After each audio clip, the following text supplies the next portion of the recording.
5 seconds on the clock. He jukes left. Fade away. He scored! Let's go, Tigers! We won! No, I won! I think in an imaginary game, we all can win. Yeah, I won MVP of the game. Most valuable cheerleader. I just gotta work on my free throws. Keep your elbow up? Yeah, just do that. Well, we all have days where the crowd goes wild, and then days where it seems like we can't sink the basket. In fact, that reminds me of a story about Jesus. Looks like something Grandpa would wear. A fishing hat. Liam, you do the honors. See if you can figure out where a fisherman fits in our story. Let's start at the beginning of Jesus' ministry. Jesus was baptized and then went into the wilderness. Any idea how long he spent in the wilderness? 3 days. Nope.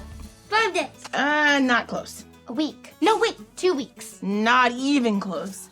Jesus was in the wilderness for 40 days. That's 5.5 weeks. Imagine being alone for so long.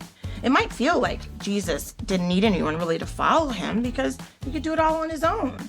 But God's big story shows us that God invites us to be involved in what he's doing in the world.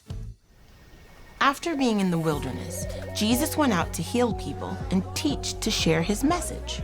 One of the places he went to share his message was near the Sea of Galilee. While he was teaching, a lot of people showed up, and then more, and pretty soon, everything was so crowded that Jesus didn't even have room to stand on the shore. He found a boat and asked the owner if he could stand near, as if it was his stage. When Jesus was done teaching, he turned to the boat owner, Simon. Jesus said, "Let down the nets so you can catch some fish." Simon replied to Jesus, "We've worked hard all night and haven't caught anything."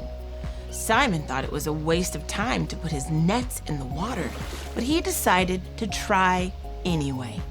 That's when something amazing happened. The net went into the water, and right away it was full of a ton of fish. There were so many fish that the net was starting to break. He called to his friends, James and John, who were in a boat nearby, and they came to help him. Simon was so happy and excited that Jesus had provided so many fish for him. Simon couldn't believe what he was seeing. He immediately got on his knees. Simon knew he had made bad choices and had sinned, so he thought Jesus made a mistake and helped the wrong person. But Jesus told Simon, "Don't be afraid. From now on, you will fish for people." Wait. Did you say fish for people? Like a people fisher with a pole and a hook? What kind of food would you put on the hook? Ice cream! No, not that kind of fisherman.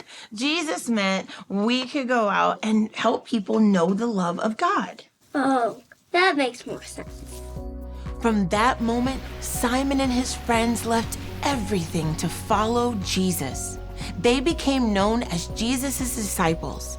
They went many places with Jesus and helped him to serve people and teach communities.